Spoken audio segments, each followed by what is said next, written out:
thank you very much for inviting me to this conference. I commend the organizers for having this session because I think in-depth studies and discussions are required on many aspects of our policy and the changing directions of the strategic environment. And these shifts are so complex and ongoing that it requires constant study. So I'll focus on, as I've been asked to speak on the Belt and Road and how India has responded to it. So to briefly put it, I think the most important factor to understand the Belt and Road Initiative is to grapple with the mingling of two very important trends shaping Chinese foreign policy today. One is their deep involvement in the global markets and trade and investments. And the huge surpluses that they built, currently around $3 trillion, as a result of the post-WTO entry of China in 2001. Huge growth was taken advantage of. They merged into the global chains of production provided by essentially by the Taiwanese and the Hong Kong companies that shifted their labor intensive production bases into China, coastal China, and China actively collaborated to create conditions for bringing about that change, creating policies that welcome them, created policies that will do synergy with them in terms of joint ventures so that the learning process could be shortened, and insisting in all foreign direct investment, even as they made foreign direct investment in most sectors of manufacturing easily possible, barring the strategic sectors, that they would be able to access technology transfers in each of their agreements. So this method of technology transfer enabled them, along with joint ventures as well as the coming in of the global chains and merging into global chains of production, hugely enabled them, I think, to garner trade benefits as well as investment benefits and science and technology benefits that are today bringing great results for them, and this has brought results for them and enabled them to think about a concept like the Belt and Road Initiative and start actualizing it. The Belt and Road Initiative, at times called the OBOR, the One Belt, One Road,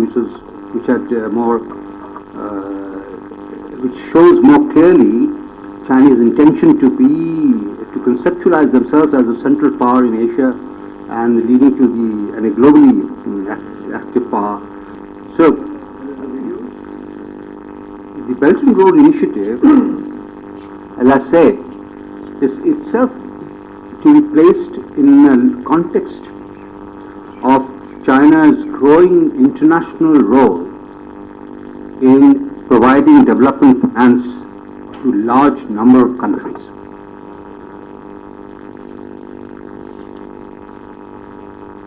Taking advantage of the huge surpluses that they have built. Now, what is this development cooperation and the development financing idea that needs to be taken seriously?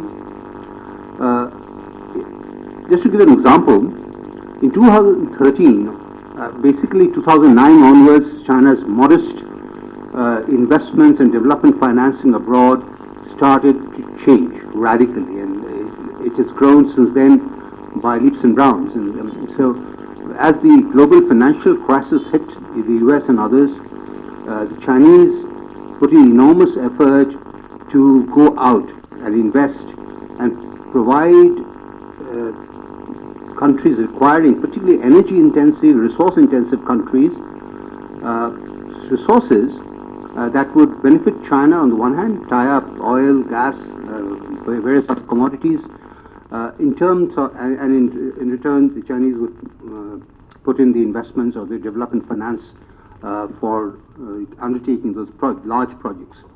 Now, this is made possible by two important factors. The World Bank, ADB, and the multilateral institutions globally had evolved by this time very important conditionalities for giving aid. And they involved essentially environmental factors and social factors. So, for example, protection of people displaced, etc., etc. A series of rules and regulations that have become central to the World Bank aid, as well as ADB and other multilateral institutions, environmental factors as well. The Chinese, this was a time-consuming effort, and also the effort by the World Bank and others to ensure that the regimes to which aid was given were complying with certain norms, rule of law, and issues such as that became very important. And viability of these projects, commercial viability or economic viability of these projects were very, very important. The Chinese went into this with a very different approach, and that was that we will abide by the local laws of those countries, but not necessarily with the normative structure implemented by the World Bank, which was, from their perspective and the perspective of the recipient nations, restrictive, brought about delays, and was not available to many regimes that did not meet the requirements of the normative requirements. As a result of which, in 2013, the World Bank and the other multilateral institutions gave around $50 billion in development finance throughout the world. Less than 1% of what was required. The demand for development financing has been rising constantly in Asia, Africa, Latin America, and parts of Europe, and the ability of the World Bank and others, multilateral institutions providing development finance, has been limited, or has been limited by these normative issues, although these normative issues are very vital. But the fact of the matter is that there was a huge requirement. And in comes, therefore, the Chinese, and in the manner of 5 to 6 years, the whole game has changed. Today, the 2016 figure, end of 2016 figure, indicates that the two principal Chinese developmental cooperation banks, the China Development Bank and the Exim Bank of China, provided roughly around $675 billion in development finance to the rest of the world. Roughly a little more than twice the amount the World Bank has given. So it has overtaken the World Bank financing by several times. In fact, one bank alone, the China Development Bank, has an asset base of nearly $2 trillion. The World Bank's asset base is about $600 to $700 billion. So what has happened over the last 15 years or so is a great transformation in capacities of the Chinese to provide finance to a large number of countries that want that finance for developmental purposes, but are either unable to get them or do not meet the requirements or normative requirements or the legal requirements for getting those funds from established major international donor entities. And the Chinese have filled this vacuum. So currently there are 3 policy banks in China undertaking this work, 2 of them critically important, the China Development Bank and the Exim Bank of China. The third one is the Agricultural Bank of China, which also provides aid for development work in the agricultural field, etc., etc. China is active in Africa and in several other countries in the agricultural sector, buying land, producing things, etc., etc. So, in all, this development finance ability to do so, the vacuum left by the multilateral institutions at a time when it was required most, has created conditions together, have come together to create conditions in which Chinese Belt and Road kind of ideas could flourish, could be thought of, and made into a global strategy. Now, if you see a general, just a few points about where this investment is going in, they are going into countries that are most, in some respect, as I said, cannot get that aid. So in Latin America, for example, it has gone to Venezuela, a major partner, Ecuador, Brazil, Argentina as the three principal, followed by Brazil, Nicaragua, etc., Peru. So the three countries, and Venezuela has been the most important. As you know, Venezuela was having great difficulties with several of these Western powers, and its oil policies were challenging. So China went in a big way to help and put money into Venezuela. In Africa, they put in money into Sudan, into Angola, again, countries that are having problems, South Africa, Nigeria. The second part of it is those countries that were energy rich, oil producing countries. And China could trade off payment via their other companies through oil, and which could be then transferred, the money could be transferred to the China Development Corporation, China Development Bank as part of the payment. So the energy and loan linkages were tied up through that process, and many of the investments went into, or financing went into resources, mines, and energy-related projects, as well as infrastructure projects. So railways and large projects that were important. And finally, the Chinese policy began to reorient itself rather than have only development cooperation as their aim into something more strategy. And is while from Jiang Zemin onwards, Western development strategy and those kinds of ideas have been thrown out, the Chinese were constantly thinking of how to open up the interior provinces of China that had not benefited so much from the first 2 decades or 3 decades of China's reforms, wherein funds came in from East Asia and the United States and others into coastal China, and the coastal China profited and benefited hugely, creating large income gaps and investment gaps with the interior provinces.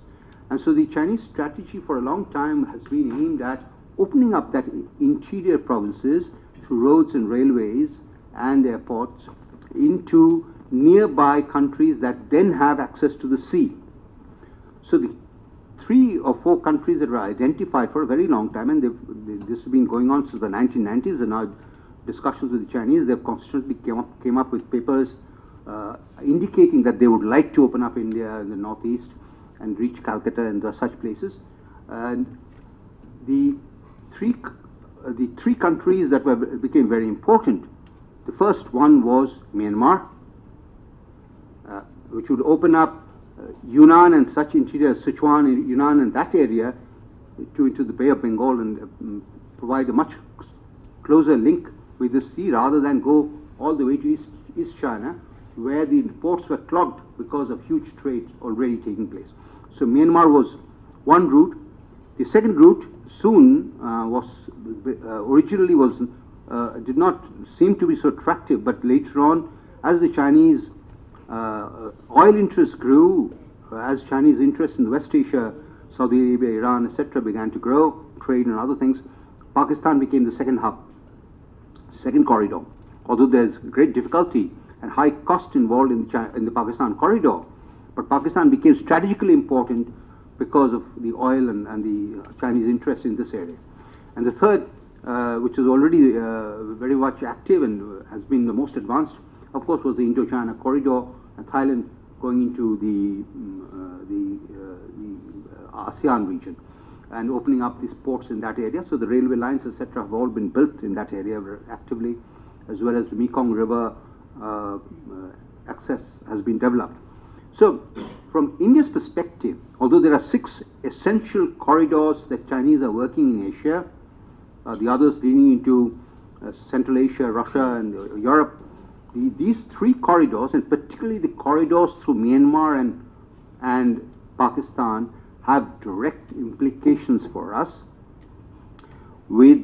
because these are, as I've told you, no more only economic projects. They have been brought into a larger study of how to link these countries intrinsically to the Chinese economy, and therefore, since that is not possible without political and strategic influence, how to bring them into China's larger strategic interests and develop and evolve strong ties with the political elites and the military elites in this country. So if you see China's patterns of development in this region, Pakistan and Myanmar both fit into this model closely, and they are doing so in several of the other countries in Asia and Africa, Latin America, and similar lines. Now, what does this mean, and what are the risks involved in this? The strategy has been analyzed closely, though the Chinese themselves don't give detailed figures on their investments abroad. In fact, the Commerce Ministry of China gives figures that indicates that more than 50% of China's investments are actually going to Hong Kong. But actually, they're not going to Hong Kong. They are diverted through Hong Kong into other. So those details are not given by the Chinese for political reasons or whatever reasons. Secondly, they don't even indicate the development financing that they are doing, at what interest rates they're doing it, how much in quantum. All these details are not given. So details and studies have to be made on the basis of the recipient countries. And in some cases, even those countries are not too transparent. So transparency has been a major issue, but from whatever official statements have been made, I've given you some of the data that the Chinese themselves have given. Now, 1/3 of the total $675 billion that I mentioned to you as development finance till 2016 end has gone into the Belt and Road projects. 1/3 of that has gone into the Belt and Road initiatives. In the May 2017 summit that Xi Jinping organized to announce the Belt and Road initiative, roughly another $55 billion were committed. And so these projects are to be implemented, many of them ongoing projects, but now brought under the Belt and Road Initiative rubric. So from an Indian perspective, trade investment in economic capacities have become critically important as part of strategic factors shaping the Indian strategic environment. And therefore, our capacity to do trade, our capacity to provide investments, our capacity to provide and create alternative transportation routes, etc., have now become important.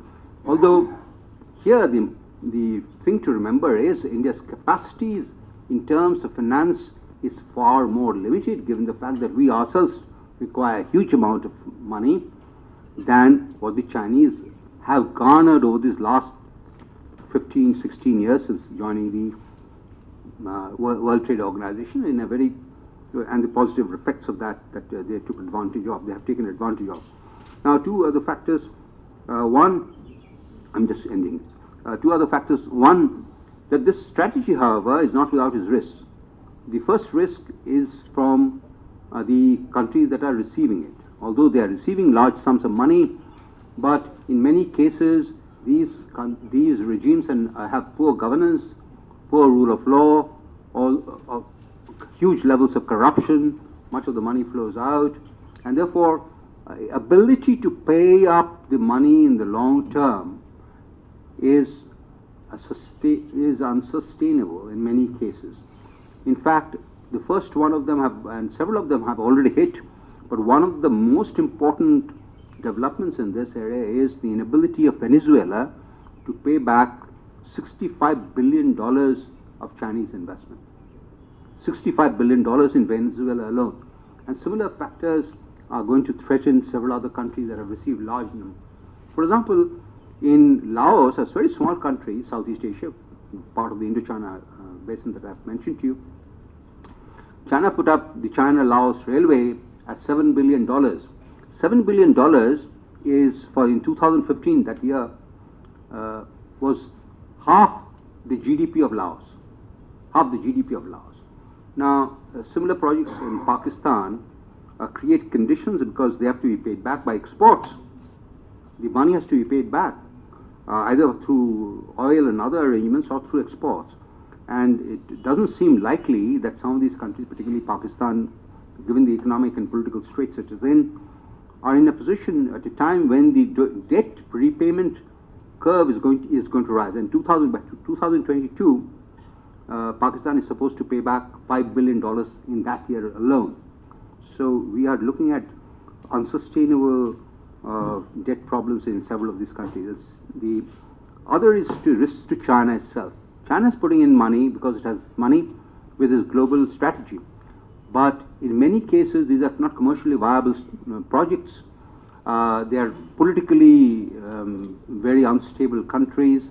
And as the Venezuela example shows, many of them may not be able to pay back, and which will create new problems. And if regime change takes place, another few problems, as Sri Lanka has indicated. So, as you know, Hambantota has become a controversial issue. Now, the government's position response has been, I think, very proactive on the whole, as opposed to our very cautious China policy in the past. Current government positions are far more proactive, and I think makes the Indian overall political elites and strategic elites react more confidently towards China, although in terms of capacities, they do not match each other. But there are several initiatives that the government has taken that are very important. One is, of course, to officially say that we will not join the OBOR, and that CPEC is a violation of India's sovereignty, and therefore introduce its critique of the lack of transparency and some of the lack of rules, etc., in many of these cases, thereby drawing international attention, and some of the European and other German and other responses have been strengthened by India's position. And this will open up diplomatic negotiating position for India as far as creating trade regimes is concerned.